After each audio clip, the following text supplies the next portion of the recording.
The question, does God exist, is not merely a theological puzzle, but a profound philosophical odyssey that probes the nature of reality, the limits of human understanding, and the source of meaning.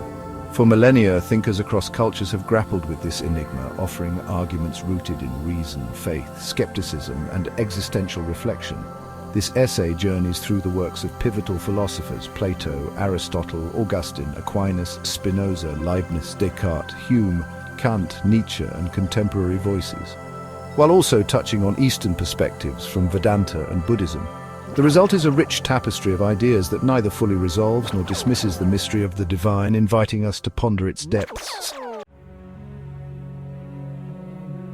The philosophical quest begins in ancient Greece with Plato, whose metaphysical vision hints at a transcendent order. Plato posits a realm of eternal forms, perfect archetypes like beauty, justice, and the good that ground the imperfect material world.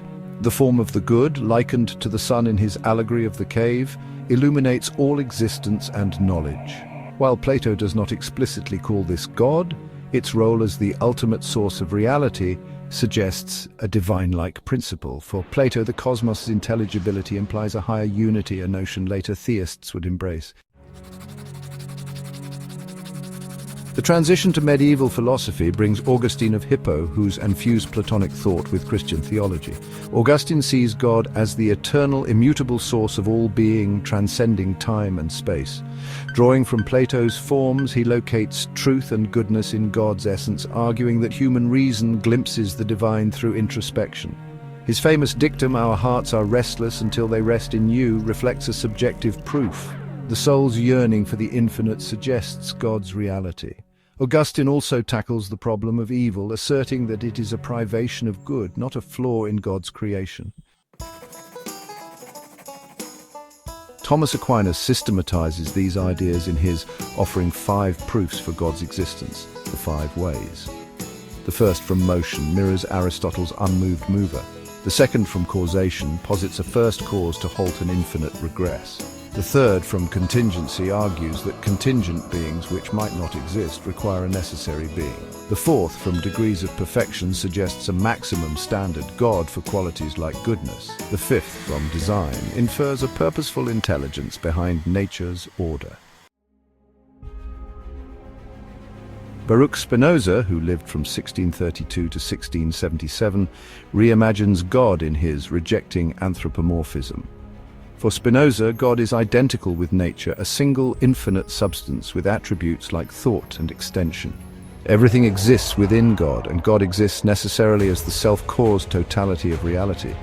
This pantheism dissolves the creator-creation divide, prompting accusations of atheism from contemporaries, though Spinoza saw his system as deeply reverent. Gottfried Wilhelm Leibniz, who lived from 1646 to 1716 in his and defends a more orthodox God. His cosmological argument asks why something exists rather than nothing, concluding that a necessary being with sufficient reason, God, explains reality. Leibniz also addresses evil, famously arguing that we live in the best of all possible worlds, a claim Voltaire later satirized in. Leibniz's God is a rational optimizer, but skeptics question whether evil undermines this optimism.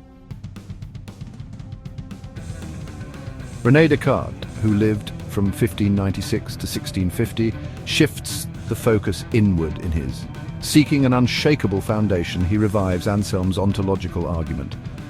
God, as a being than which nothing greater can be conceived, must exist because existence is a perfection. A perfect being lacking existence is incoherent.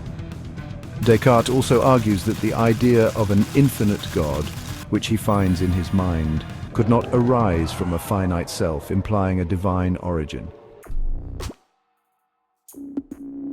David Hume, who lived from 1711 to 1776, counters these proofs with empiricist rigor in his.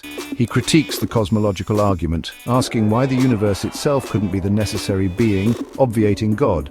The design argument, he argues, overreaches. A watch implies a watchmaker, but the universe's complexity might arise from natural laws or chance, not intent. Hume also highlights evil's incompatibility with an omnipotent, benevolent God, a problem Aquinas and Leibniz struggled to resolve. Immanuel Kant, who lived from 1724 to 1804, in his, redefines the terrain. He rejects the ontological argument asserting that existence is not a property added to a concept but a condition of its instantiation. Basically, thinking a perfect being doesn't make it real. Cosmological and teleological proofs, he argues, rely on speculative leaps beyond sensory experience into the unknowable noumenal realm. Yet in his, Kant posits God as a necessary postulate for morality. Without a divine judge, ethical absolutes falter. Friedrich Nietzsche, who lived from 1844 to 1900, upends the discourse in and proclaiming God is dead. This is not a literal denial, but a cultural diagnosis. Modernity's rationalism and science have killed traditional faith, leaving a void. Nietzsche sees God as a human construct, reflecting our need for meaning. His atheism is triumphant, yet tragic. Without God, we must create our own values, a burden he explores through the concept of the Übermensch. Beyond the West, Hindu Vedanta offers a nuanced view in Advaita Vedanta, as expounded by Adi Shankara in the 8th century CE. Brahman is the ultimate reality, pure consciousness encompassing all. The personal God, or Ishvara, exists as a manifestation for devotion, but Brahman transcends duality. God's existence thus depends on perspective, real as a relational deity, illusory as separate from the infinite. Buddhism, conversely, sidesteps the question. The Buddha in the 5th century BCE dismisses metaphysical speculation as irrelevant to liberation. Whether God exists matters less than ending suffering. Modern thinkers like Alvin Plantinga and Richard Swinburne revive theistic arguments. Plantinga's modal ontological argument posits that if a maximally great being is possible, it exists in all possible worlds, including ours. Swinburne uses probability to argue that the universe's fine-tuning favors a purposeful design. Atheists like Richard Dawkins counter that God is an unnecessary hypothesis, explainable by evolution or physics.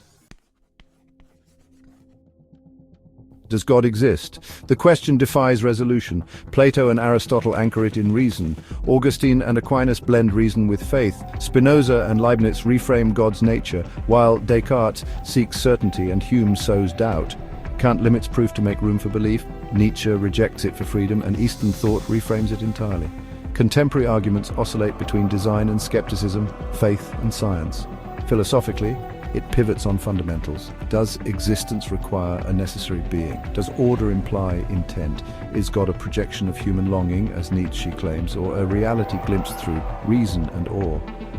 The problem of evil, unresolved since Augustine, challenges benevolence, while the universe's vastness fuels both theistic wonder and atheistic indifference. Perhaps the deepest stance is agnostic reverence, as Wittgenstein notes in his "It is not how things are in the world that is mystical, but that it exists."